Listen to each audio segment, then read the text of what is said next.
Welcome to genesis tutorial. आज के lecture में हम बात करेंगे किरचॉफ इक्वेशन फॉर थर्मोकेमिस्ट्री। तो आगे बढ़ने से पहले मैं आप लोगों को रिमाइंड कराना चाहता हूं, अगर आपने अभी तक हमारा यूट्यूब चैनल सब्सक्राइब नहीं किया है तो please subscribe it and press bell icon with all notification. Okay, तो किरचॉफ इक्वेशन ऑफ थर्मोकेमिस्ट्री, इसमें हम क्या करते हैं, ये इसमें एंथैल्पी चेंज निकालते हैं टेम्परेचर के रेस्पेक्ट में, या इंटरनल एनर्जी चेंज भी निकालते हैं आपका अलग अलग टेम्परेचर पर, यानी कि विद रेस्पेक्ट टू टी।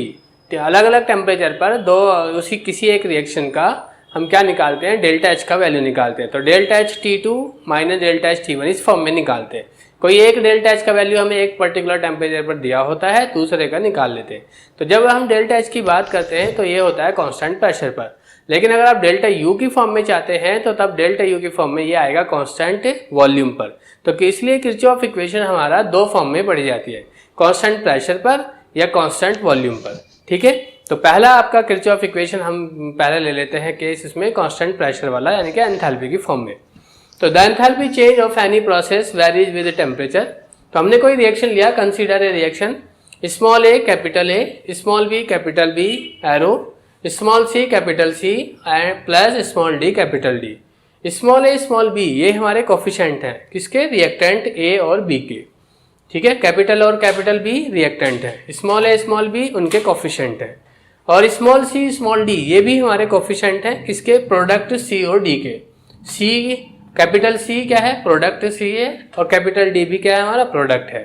तो capital C capital D product है, स्मॉल सी स्मॉल डी उनके कोफिशिएंट है, small a small b coefficient है, रिएक्टेंट कैपिटल ए और कैपिटल बी के। ठीक है, तो अभी हमें एंथैल्पी चेंज निकालना है इसका। तो डेल्टा एच का वैल्यू, डेल्टा एच होता है प्रोडक्ट का कितना एंथैल्पी चेंज हुआ है माइनस रिएक्टेंट का कितना एंथैल्पी चेंज। तो कितने प्रोडक्ट हैं उन सबका समीशन, एंथैल्पी का summation, summation of H of product minus reactant कितने हैं उन सबकी एंथैल्पी का summation minus summation of H of reactant. ठीक है, डेल्टा एच इक्वल्स टू, इनको हम नंबर ऑफ मोल की फॉर्म में अगर, क्योंकि जनरली हम एंथैल्पी में देखते हैं यूनिट जो होता है वो जनरली जूल मोल इनवर्स या कैलोरी मोल इनवर्स इस फॉर्म में होता है। तो मतलब एक मोल वाला केस लेकर चलते हैं, जैसे सी का एक मोल की एंथैल्पी HC और इसके लिए कोफिशिएंट लगा दिया हमने इसका C। तो टोटल कितने C हैं इसमें रिएक्शन में, स्मॉल c के बराबर। तो हमने एक मोल का तो हमको पता है HC है, तो C मोल का कितना हो जाएगा, C इंटू HC, प्लस ऐसे ही D मोल का है, D के कितने हो जाएगा, D इंटू HD। तो ये तो हुआ हमारा टोटल जितने भी प्रोडक्ट थे उन सबकी एंथैल्पी का sum, minus small a into HA, ये हो गया। HA क्या है, enthalpy of A, small a उसका कोफिशिएंट है इसलिए हमने उसकी मल्टीप्लाई किया, प्लस HB, B जो आपका रिएक्टेंट है उसकी एंथैल्पी है HB और उसके साथ कोफिशिएंट है स्मॉल b। तो इस तरह से ये देगा, ये वाला टर्म्स हमारा क्या देगा, समेशन ऑफ एंथैल्पी, किसका एंथैल्पी, रिएक्टेंट का। ये क्या दे रहा है, समेशन ऑफ एंथैल्पी, किसका एंथैल्पी, प्रोडक्ट का।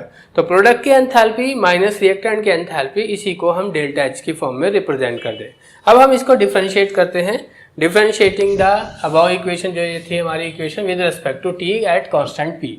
तो पूरी इक्वेशन को हमने डिफरेंशिएट कर दिया, d by D T operator लगाया, कांस्टेंट पी का डेल्टा एच था हमारा, equal to C into H C था ना, तो इसको C को कांस्टेंट है तो बाहर कर दिया, और डिफरेंशिएट किसको कर रहे हैं हम, HC को। तो d H C by D T at constant P, फिर प्लस स्मॉल d, फिर इसका कोफिशिएंट वो बाहर रखा, d H D by D T at constant P। तो ये तो हमने जो प्रोडक्ट वाली टर्म थी उनको डिफरेंशिएट कर दिया, माइनस जो रिएक्टेंट वाली टर्म्स थी हमारी उसको डिफरेंशिएट करते हैं, उसका कोफिशिएंट बाहर हो जाएगा, डी एच ए था उसको डिफरेंशिएट किया टी के रेस्पेक्ट में, D by D T of H A constant P पर, फिर प्लस, फिर इसका कोफिशिएंट बाहर हो गया, फिर d H B by D T at constant P.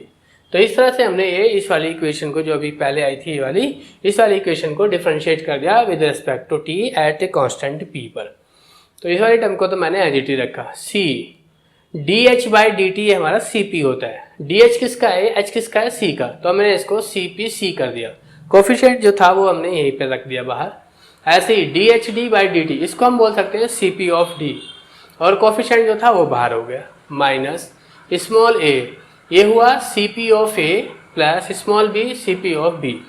C P C और सी पी डी ये दोनों क्या है, हमारी प्रोडक्ट के सी पी हैं और ये रिएक्टेंट के सी पी हैं। तो हम इनको ऐसे भी लिख सकते हैं delta C P. Delta C P क्यों बोला, CP of product minus CP of reactant. तो प्रोडक्ट माइनस, जब भी हम ये फाइनल माइनस इनिशियल का केस लेते हैं तो डेल्टा वर्ड आ जाता है, तो मैंने इसको डेल्टा CP कर दिया। ये डेल्टा CP क्या है? Summation of CP of product minus summation of CP of reactant. तो अभी हमने इसको आगे क्या, इसमें क्या किया, हम क्रॉस मल्टीप्लाई कर दिया, इस dt को इधर मल्टीप्लाई करके इधर भेज दिया, और ये जो कांस्टेंट p था हमने उसको यहाँ मेंशन कर दिया। ठीक है, जब हमारा कांस्टेंट यहाँ आ जाता है तो तब हम डेल, यहाँ पे देखो हमने डेल की फॉर्म में लिखा है, बिना टेल वाला d, उसको हम डेल बोलते हैं। अब यहाँ हमने पूरा dt लिख दिया टेल के साथ। तो जो कांस्टेंट जो था, जब तक कांस्टेंट रहता है तब डेल लिखते हैं, जब कांस्टेंट हम अलग से मेंशन कर देते हैं तब हम उसको फिर से वापस dt की फॉर्म में लिख देते हैं। तो एक हमारा ये फॉर्म आ गया d डेल्टा h बराबर डेल्टा CP इंटू dt, हमने इसको इक्वेशन 1 बोल दिया। ओके, अब हम इसको इंटीग्रेट कर देते हैं, ऊपर वाली इक्वेशन को इंटीग्रेटेड फॉर्म लाने के लिए। Integrating the above equation, integration करा d डेल्टा h का, लिमिट लगा दिया। पहले टेम्परेचर पर डेल्टा h क्या था? डेल्टा h T1, और दूसरे टेम्परेचर पर डेल्टा h कितना था? Delta h T2 equals to delta CP, और इधर इंटीग्रेशन कर दिया, वेरिएबल कौन है यहाँ? dt। ठीक है, तो इसका इंटीग्रेशन किया, लिमिट लगा दिया टेम्परेचर का T1 से T2। ठीक है ना, तो जैसे dx का इंटीग्रेशन x होता है, dt का इंटीग्रेशन t होता है, dy का इंटीग्रेशन y होता है, इसी तरह d डेल्टा h का इंटीग्रेशन डेल्टा h आएगा। लिमिट लगा दिया हमने डेल्टा h T1 और delta h T2 equals to delta CP, dt का इंटीग्रेशन t, लिमिट लगा दिया T1 टू T2। ये हम इंटीग्रेशन वाले लेक्चर में पढ़ेंगे। ठीक है ना, तो डेल्टा CP इक्वल्स टू, अब यहाँ पे आ गया t। अब इसके हम लिमिट को एक्सटेंड कर देते हैं। एक बार इस डेल्टा h की जगह delta h T2 upper limit रखते हैं माइनस, फिर इस डेल्टा h की जगह लोअर लिमिट रखते हैं delta h T1 equals to delta CP, फिर इस t की जगह अपर लिमिट रखते हैं T2 माइनस इस t की जगह लोअर लिमिट रखते हैं T1। तो ये हमारा delta h T2 minus delta h T1 equals to delta CP T2 minus T1। तो ये हमारी किरचॉफ इक्वेशन हो गई, this is called Kirchhoff equation. लेकिन कब है ये? कांस्टेंट प्रेशर पर। ओके, तो अब हमारी किरचॉफ इक्वेशन क्या है? हमारी कांस्टेंट प्रेशर पर delta h T2 minus delta h T1 equals to delta CP T2 minus T1। और ये किससे आई हमारी? ये आई थी हमारी इसको इंटीग्रेट करके, del delta h by del t at constant p equals to delta CP। तो हम इससे हम क्या बोल सकते हैं? क्या it states that the variation of delta h of a reaction with temperature at constant pressure is equal to delta CP of the system. मतलब ये वाला जो टर्म्स हमने, जिसको हमने इक्वेशन 1 की फॉर्म में बोला था। ठीक है ना, if the reaction takes place at constant volume, ये तो थी हमारी अब तक की किरचॉफ इक्वेशन कांस्टेंट प्रेशर पर। अब हम आते हैं कांस्टेंट वॉल्यूम वाले केस में। If the reaction takes place at constant volume the corresponding Kirchhoff equation will be. तो जो हमने पीछे एक इक्वेशन लिखा था, कौन सा? क्या है आपका? d delta h by dt at constant p equal to delta CP, मतलब इस फॉर्म में लिखा था जो। अब वही इक्वेशन हमारी कांस्टेंट वॉल्यूम पर क्या बन जाएगी? d डेल्टा u, मतलब ये बन जाएगी d delta u by dt at a constant v equals to delta CP।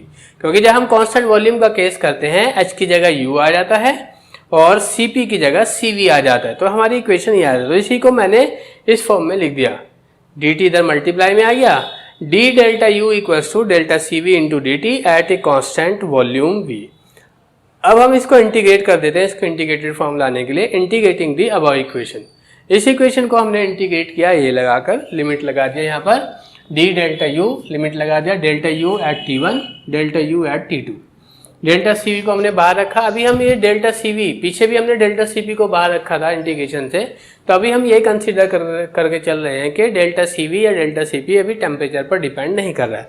अगर ये टेम्परेचर का फंक्शन होता तब हम इसको इंटीग्रेशन से बाहर नहीं निकाल देते, क्योंकि आगे हम एक ऐसा केस ही पढ़ेंगे जो कि आपका CP या CV जो होता है हमारा, वो टेम्परेचर का फंक्शन हो जाएगा उस वाले केस में, तब हम इसको इंटीग्रेशन से बाहर नहीं निकाल पाएंगे, क्योंकि इंटीग्रेशन हम वेरिएबल का ही करते हैं। तो ये कांस्टेंट वाला लेकर चल रहे हैं, इसलिए हमने इसको बाहर कर दिया। डेल्टा CV dt का इंटीग्रेशन t हो गया और लिमिट लगा दिया हमने T1 टू T2। ओके, और upper limit minus lower limit से delta u at T1 minus delta u at T1, T2 minus T1 upper limit minus lower limit से इक्वल्स टू डेल्टा CV, इस t की जगह भी upper limit लगा T2 minus T1। तो ये भी एक हमारी किरचॉफ इक्वेशन ही आ गई, किस पर? कांस्टेंट वॉल्यूम पर। ठीक है, लेकिन अभी हमने पीछे कहा था अभी तो Cp या Cv को हम टेम्परेचर का फंक्शन नहीं मानते थे, मतलब कांस्टेंट मानते थे। ओके, फंक्शन तो वेरिएबल होते हैं।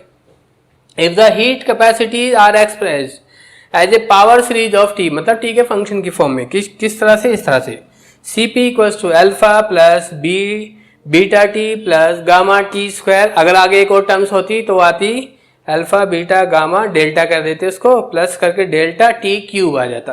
ठीक है, इस तरह टी की पावर बढ़ रहे हैं। यहाँ पर टी की पावर 0 कुछ नहीं है, तो मतलब टी की पावर 0, टी की पावर 0 1 होता है। यहाँ पर टी की पावर 1, यहाँ टी की पावर 2, और नेक्स्ट वाली टर्म्स आती तो वहाँ टी की पावर 3 की फॉर्म में है। तो इसको हम बोलते हैं पावर सीरीज ऑफ टी की फॉर्म में हमारा Cp का वैल्यू दिया है। तो डेल्टा Cp क्या हो जाएगा, जब हम upper limit final minus initial करके निकालेंगे तो डेल्टा Cp का वैल्यू क्या आ जाएगा, delta alpha of product minus alpha of reactant, फिर प्लस ये वाला टर्म क्या आ जाएगा, बीटा टी। जब हम इसको ऐसे ही डेल्टा वाली फॉर्म में, चेंज की फॉर्म में निकालेंगे, beta of product minus beta of reactant, और टी जो है उन दोनों से कॉमन होकर, तो इस तरह से हमारा डेल्टा Cp का वैल्यू इस तरह से मिलेगा, delta alpha plus delta beta into T plus delta gamma into T square. और अगर एक और आपका आगे वाली कोई टर्म्स आती और उसका कांस्टेंट हमारा या कोफिशिएंट जो होता है वो गामा डेल्टा होता, तो क्या हो जाता है आपका, या कुछ और होता, y होता dy डेल्टा y, और t की पावर q की फॉर्म में हो जाता। ठीक है ना, आगे वाले टर्म्स उसी हिसाब से आपके एडजस्ट हो जाती। अब हमें इससे किरचॉफ इक्वेशन निकालनी है। ये हमने पीछे पढ़ा था, इक्वेशन 1 नाम दिया था इसको, d delta h equals to delta Cp into dt। ठीक है, अब हम इसको इंटीग्रेट कर देते हैं। इंटीग्रेशन किया d डेल्टा h का, लिमिट लगाकर delta h t1 minus delta h t2, और ऐसे इधर पिछली बार तो हमने डेल्टा Cp को बाहर कर दिया था इंटीग्रेशन से, क्योंकि Cp वाले टर्म्स t पर डिपेंड नहीं करे, लेकिन इस बार तो Cp वाले टर्म्स में t आ रहा है ना, तो हम इसको बाहर नहीं निकाल पाएंगे। अब तो हम इसको इंटीग्रेशन के अंदर ही रखना पड़ेगा, तो इसलिए मैंने यहाँ पर डेल्टा Cp इंटू dt किया, लिमिट लगा दिया t1 टू t2, फिर upper limit minus lower limit से ये लगा दिया हमने delta h t2 minus delta h t1, यहाँ पे t1 to t2, delta Cp का वैल्यू जो यहाँ रखा था हमने वो वाला वैल्यू हमने यहाँ पर सब्स्टिट्यूट कर दिया। ठीक है, अब हम इसको इंटीग्रेट करते हैं।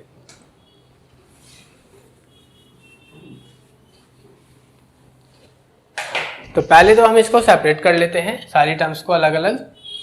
तो यहाँ से इसका इंटीग्रेशन कितना हो जाए, क्या हो जाएगा, d डेल्टा h, लिमिट लगा दिया हमने delta h t1 delta h t2 equals to, यहाँ से कितना आ जाएगा, ये integration delta alpha into dt आएगा। डेल्टा अल्फा अब कांस्टेंट हो जाएगा और ये बस dt बचेगा, लिमिट हमने t1 टू tt कर दिया, प्लस यहाँ से आएगा प्लस करके delta beta into T into D T. Delta beta हमारा कांस्टेंट है, t इंटू डी टी हमारा इंटीग्रेशन में रह जाएगा, लिमिट लगा दिया t1 टू t2। थर्ड वाला टर्म्स क्या किस फॉर्म में आएगा, delta gamma into T square into D T, तो मैंने प्लस करके डेल्टा गामा लिखा और यहाँ पर T square into D T किया। ओके,